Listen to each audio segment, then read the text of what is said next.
Ladies and gentlemen, welcome back, wonderful people of Delaware County, to the DELCO Cross Country Podcast. With you as always, this is Kevin Key. Before we get through it, just make sure you get on our Twitter, you get on our Instagram at DelcoXCPod. Any questions, you can email me delcoxc@gmail.com. I want to get the plugs out of the way first prior to starting this up. I'm hearing a lot of things going on in Delaware County Cross Country. Had a lot of different presents coming up to me at the Penncrest Invitational, and I'll be honest, I was happy to attend the Penncrest Invitational this weekend.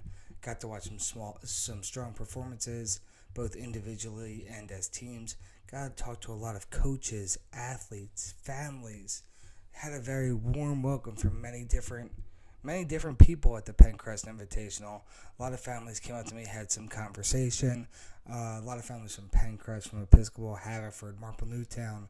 Talked to a lot of athletes in conversation there as well as the coaches from Marple, Episcopal, Bonner, Penwood, all over the Penncrest Invitational. So I thank you for that warm invitation. I thank you for that warm welcome at the Penncrest Invitational. And I loved hearing all the positive praise for the Delco XC podcast. Like I told you before, I did this originally because we had a retirement in Delaware County in Terry Toohey, and I knew that this sport was not going to get the love that it really deserved. And y'all deserve this love. Y'all Delco cross-country athletes, you deserve all the love possible and all the coverage possible. And I'm so grateful that I could bring this to you. I'm so grateful that you accepted this, having over 1,000 listens. And I'm only on like episode 3 in season 2. And with not many episodes in season 1, having like an average of 92 people as an audience, and it's growing week in and week out. So I thank you. If you're liking this, just make sure you give us a 5-star review wherever you're at. Leave a comment. It's good for the algorithm. So add that algorithm together. It's good to get more and more press as much as possible. It's huge for this podcast. Once again, thank you. I am going to break down the meets this past weekend, and I'm going to start with the meet that I attended over the weekend, the Penncrest Invitational. So here we go. Top team of the Penncrest Invitational on the boys' end was clearly the team from Penncrest. Rowan Carr and Eddie Mulligetta, they went second and third overall, and they both went sub 16, 15:51, 15:53, and they put up this strong fight against Neshamini's Ryan Kaser, to the point where, like, literally I had this conversation with both Rowan and Eddie. There were many times in which I thought they had Ryan broke. They put move after move after move. And Ryan Kaser, I got to give it up to him. Strong athlete. He kept matching their moves and was persistent throughout. And it was great having the conversation with both Eddie and Rowan after that race, just to get an idea of where they were going, and knowing that their mindset was the same as my mindset. Just seeing how many times they actually tried to make a move on to him, and they gave Ryan his props for being able to match and break them within that last little bit. But clearly Penncrest dominated this meet. They had 5 of the top 17 athletes. They had 3 of the top 5 athletes, with Nick Fonte finishing 5th at 16:42, Andrew Hayes going 14th, and Bart Krasuski going 17th overall. The team challenger for them, it was Haverford, like I mentioned on the Instagram page just a few hours before the race. I thought Haverford was going to give them a good challenge. Haverford finished second in this one, but it did look like it was workout tactics. It looked like a progression run.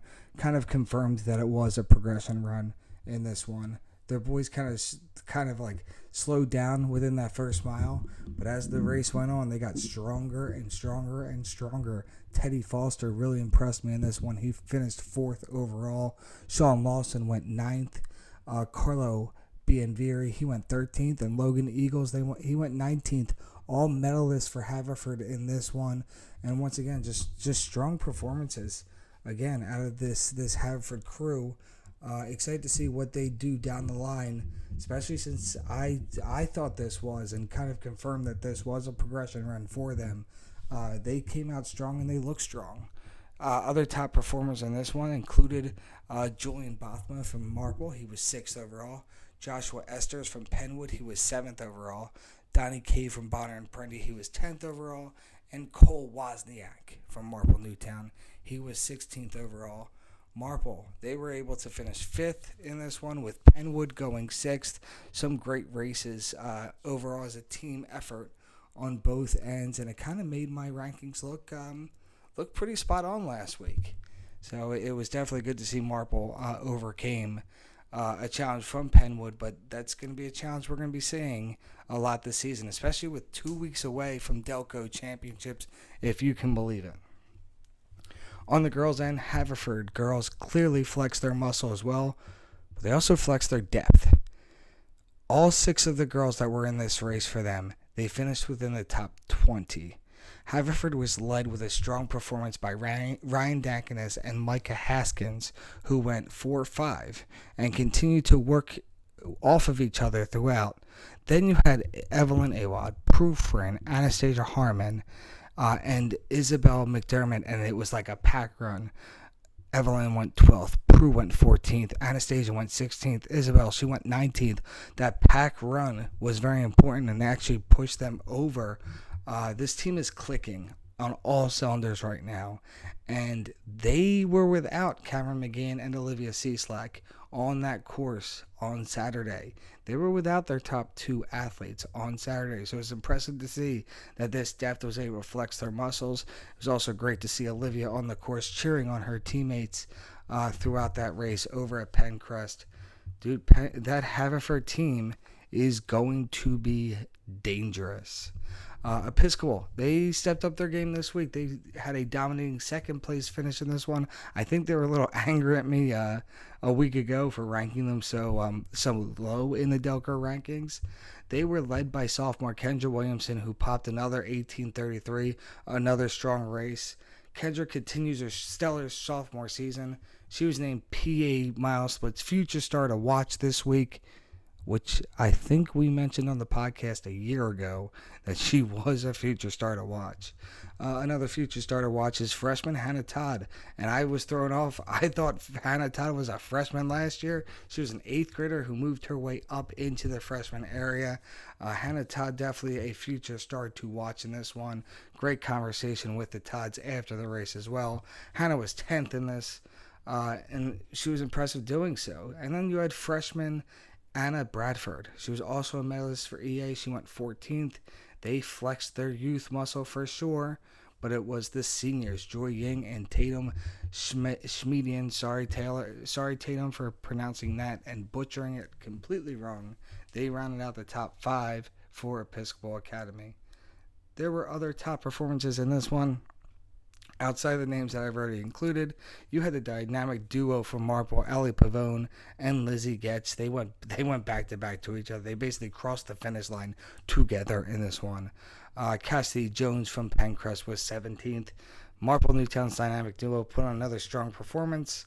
They allowed Marple to finish 5th overall in this. Jonica Walk, Brooke Davis, and Kira Betke, they rounded out the top 5, with Penncrest going 7th. They were led by Cassidy Jones and strong performances by Maddie Ruday and Caitlin Crumlish. Now moving on to the George School Invitational. There were 3 top-ranked teams in the state in this one. It was a dominating performance, actually, out of Penn Charter, who was very impressive. They were the preseason team number 8, with Council Rock North preseason ranked number 9. They were 2nd. The boys of Episcopal, they were 3rd overall, had a very strong season debut. The team, however, was without the services of their top runner, Eli Engelman, in this one.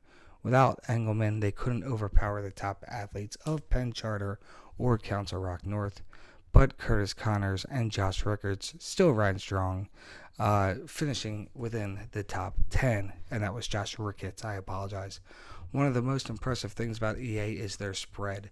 Their spread between 1 and 5 was 1 minute and 10 seconds. It's the 3rd smallest spread in the total race, but it was the smallest thread or spread among the top 3 teams in this one. And it only becomes quicker with Eli Engelman back in the lineup. You have a pack of strong individuals in EA completely, with Ethan Zhao, who was 16th, William Patterson at 24th, and Caleb Young was 31st, rounding out their top 5. EA is continuing to show some growth and should still be considered as one of the best teams in the state. And gotta look out for them at DELCO Championships in 2 weeks, because they are going to be that team. Them and Penncrest are really going to battle it out. We're going to see how the rankings go later on in the show between them and Penncrest after 2 really dominating performances this weekend. On the girls' end, you had Agnes Irwin and Notre Dame. Notre Dame got to see the first action, and it was great because Agnes Irwin and Notre Dame are kind of like little rivalry here. They got to go up against each other for the first time amongst some of the state's best as well. Penn Charter girls, they had a dominating victory in this one, with CB West going second and state-ranked Mount St. Joseph going third. Agnes Irwin should hang their heads high overall because they kept around and kept up with some of the best teams in the state. Agnes Irwin went 4th overall. That magical trio of juniors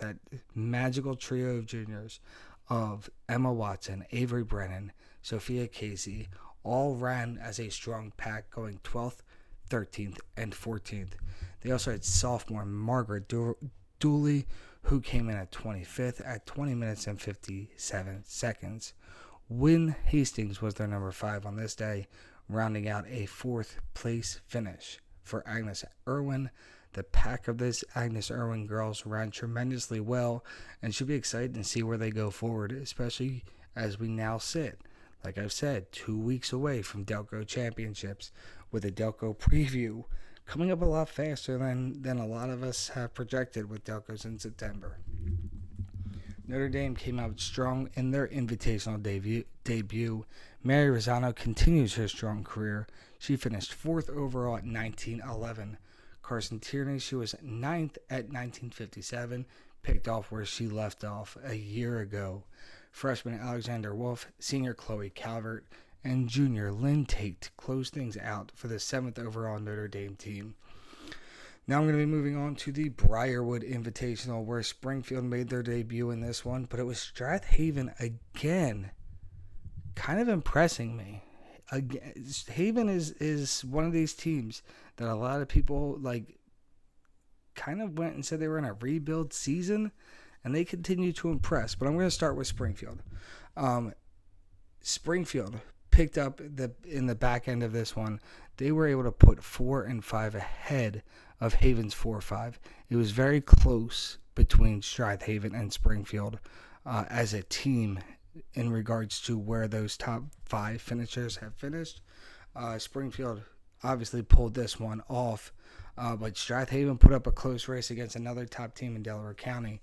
But Springfield in this case would edge them out, with the top runner of Sophia Curtis finishing 5th overall, Anastasia Milana and Sarah Emk, who picked up the 25th and 26th spot, kind of pack running together. The biggest thing was Darsana and Shannon Scott showed their true importance of that 4-5 runner in this race. They misplaced athletes, and they put Springfield overall in 4th at the Briarwood Invitational. Like I said, Strathaven continues to impress.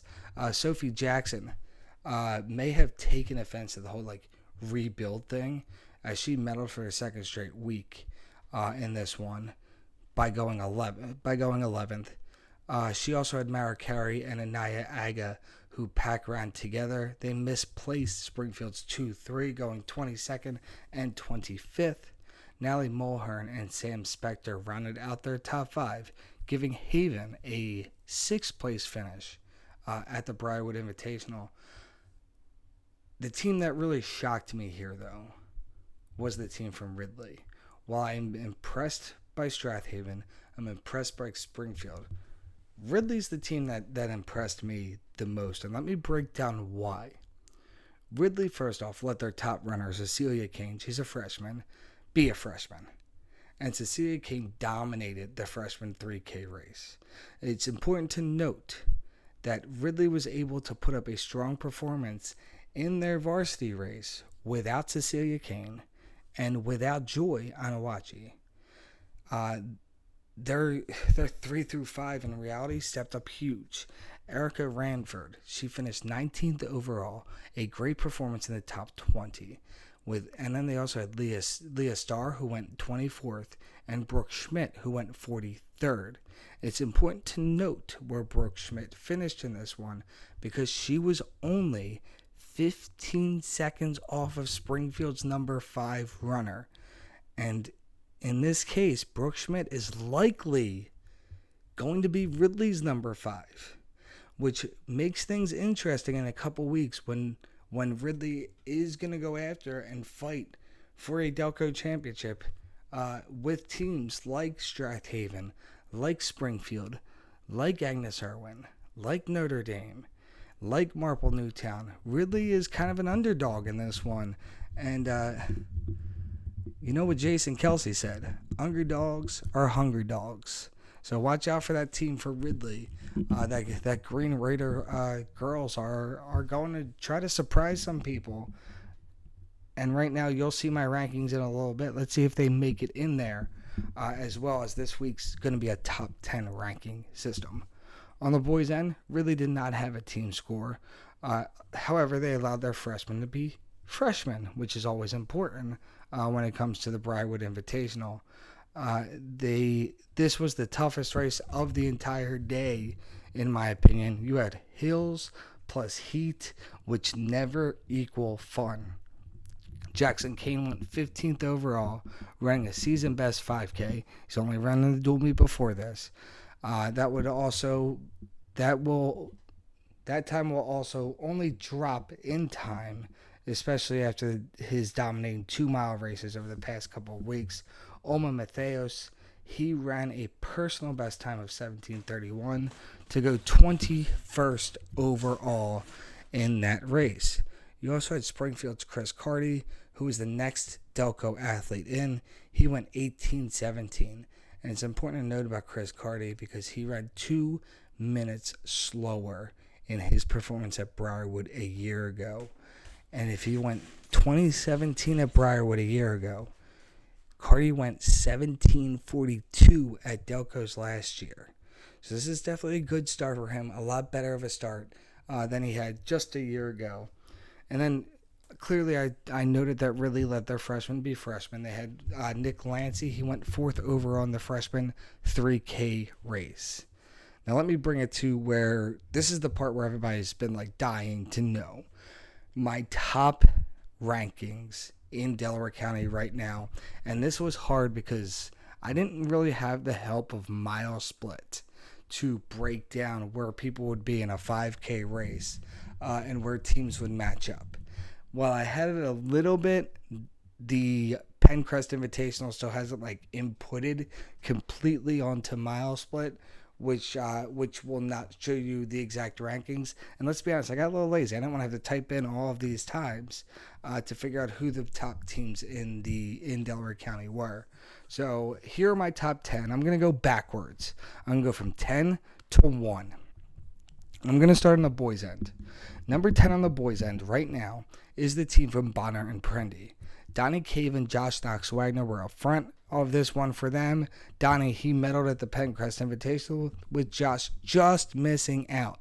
If he wasn't tripped up at the start, he probably would have medaled in this one.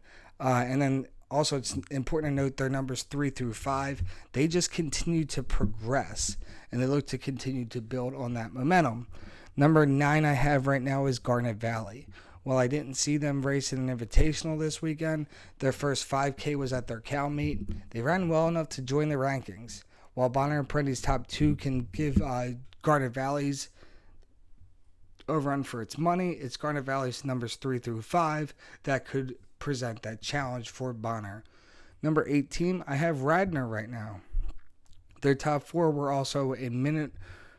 were within a minute of each other at their Cal meet.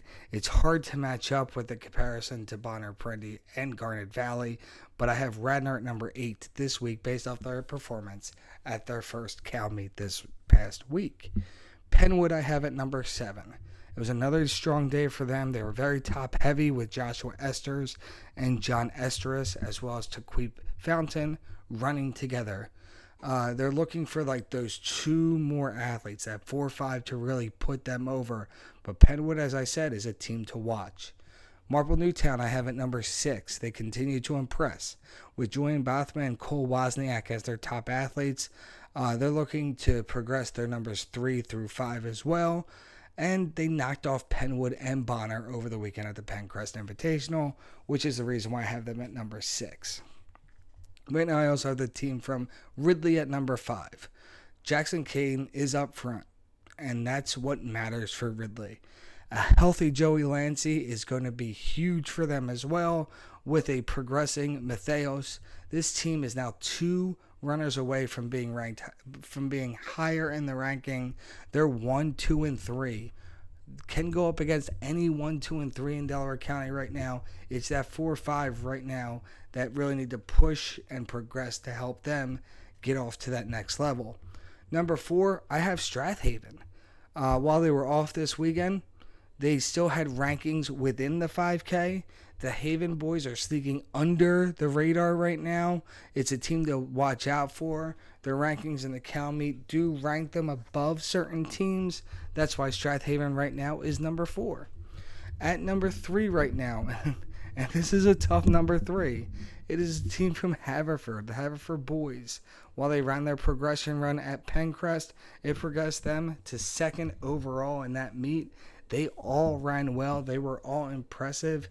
And it would be interesting to see if they run a DELCO Championships, because right now they're in Carlisle on the calendar at Mile Split. They are at the Carlisle Invitational the weekend of DELCO Championships. If they run at DELCOs, it could be a great matchup between them, Episcopal, and Penncrest. And speaking about Episcopal and Penncrest, they are 1A and 1B right now. Yes, I have a tie for the top-ranked team in Delaware County, because in reality, if they matched up right now, that might be what it relies on. It might be relying on the number 6 runner overall for them, and if it does rely on number 6, it would be Episcopal who would be over Penncrest. Their depth is just impressive. Episcopal was 3rd overall in their meet over the weekend at the George School Invitational. They were up against 2 of the top teams in the state of Pennsylvania without their top guy. It would be impressive to see. I can't wait to see what happens in 2 weeks at DELCO Championships as they look to match up against Penncrest. Once again, a dominating performance at their own invitational for a win. Penncrest has those leaders in Mulligetta, Inrow, and Carr right up front. One of the most dynamic duos, and I say it a lot, but one of the top 2 really in Delaware County and also the state of Pennsylvania. Now, if they're able to get and bring up their 3, 4, and 5 with them, they're going to be purely dangerous. Nick Fonte, he was 5th. If he can continue to push up into that top ranking with Carr and Mulligetta, and you bring in Haish and Bart Kraszewski as well, Penncrest is going to be dangerous. It's got to be another one of those meets at DELCO Championships, which is going to come down to who shows up that day. On the girls' end, once again, going 10 through 1. And this was very hard because in reality, I basically had a 4-way tie for 7th. And then I was like, okay, I'm going to let Mile Split put the times together and figure this out. In number 10 right now is the team from Ridley. Now, let me tell you, I don't think Ridley is going to be the 10th best team in Delaware County. I think they're going to be better than that, just based off of what I saw result-wise at the Briarwood Invitational, knowing that Cecilia Kane and Joanna Wachi were not in the varsity race, and seeing their 3 through 5 really step up in the varsity race was impressive. The team is going to be ranked higher, and I know they're going to. Cecilia Kane dominated the freshman race. Joy was off this weekend, yet Springfield's number 5 was only 15 seconds ahead of Ridley's presumed number 5 in Brooke Schmidt. Strathaven right now I have at number 9, another team I want to rank ahead. They came off another strong performance at the Briarwood Invitational. They were just off of Springfield this week, just like they were just off of Marple the week before. So it's important to see where they are going to go and how they continue to build up. Number 8 right now, I have that team from Marple Newtown.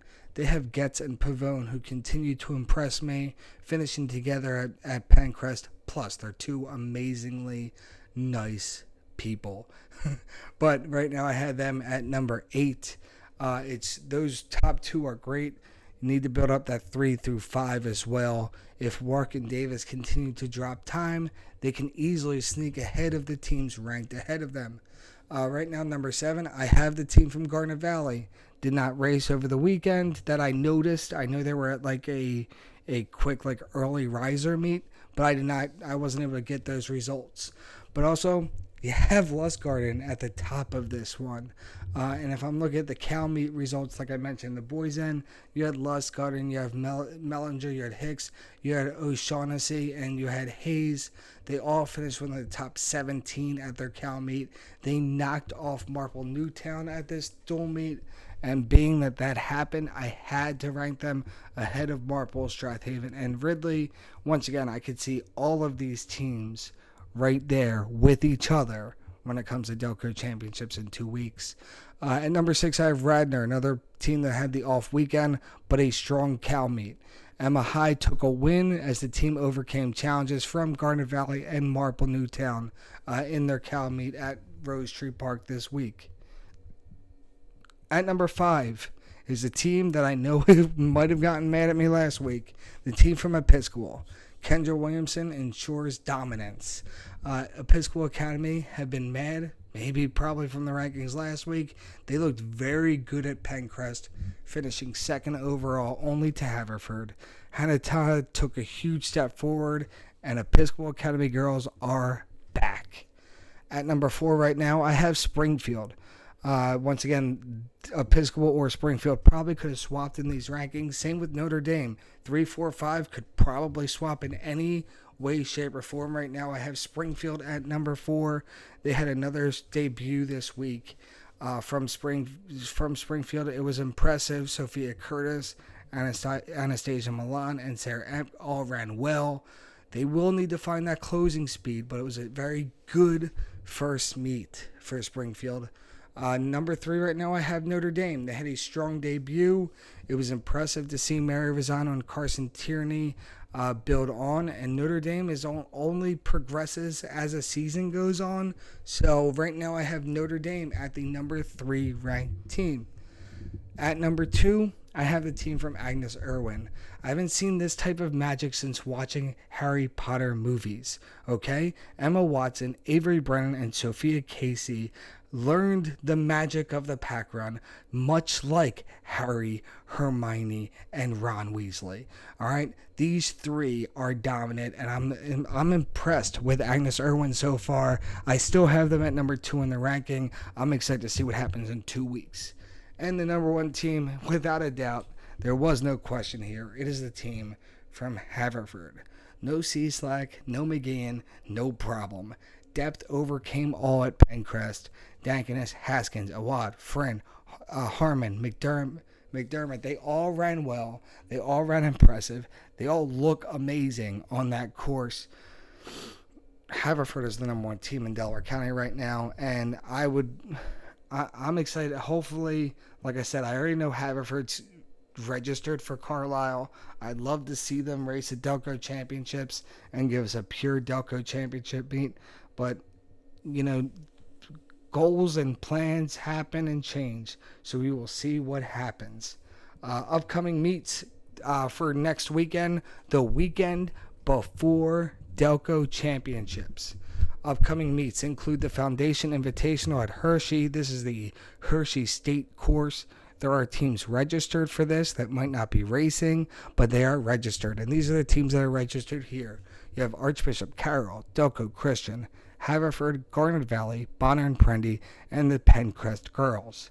At the Whippets Invitational at Downingtown, you have Agnes Irwin, O'Hara, Chichester, Interboro, Marple Newtown, Bonner and Prendy, Ridley, Strathaven, Sun Valley, the Haverford School for Boys, and Upper Darby.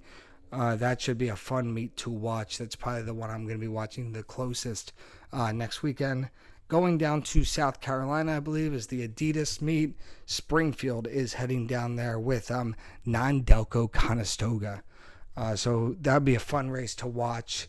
And then you have the Solderton Twilight Series with Radnor, Strathaven, and Interboro all registered to compete in that one. Like I said, these may or may not be right. There might be some teams who are racing at one meet, but registered for another. We'll see what happens as we come closer. Best of luck to those competing this week in their league meets. I know there's a bunch of league meets throughout the entire week as well, so best of luck there. This is Kevin Key. I'm going to be signing off, but make sure you subscribe on Spotify, on Apple Podcast, anywhere you can find your podcast. Give us a 5-star review, comment, let us know how we're doing. Follow us on Instagram at DelcoXCPod, Twitter at DelcoXCPod, email me delcoxc@gmail.com. Good luck this week. I hope you enjoyed the rankings. I hope I got them right. I hope some people are taking this maybe even as bulletin board material to like get angry and move forward, like, I can't believe he ranked us that low or didn't rank us at all. I hope you're using his bulletin board material. I'm excited for Delco's in 2 weeks as I plan to be there at least for the varsity races. But as always, make sure you get up those hills, make sure you run hard, and make sure you move.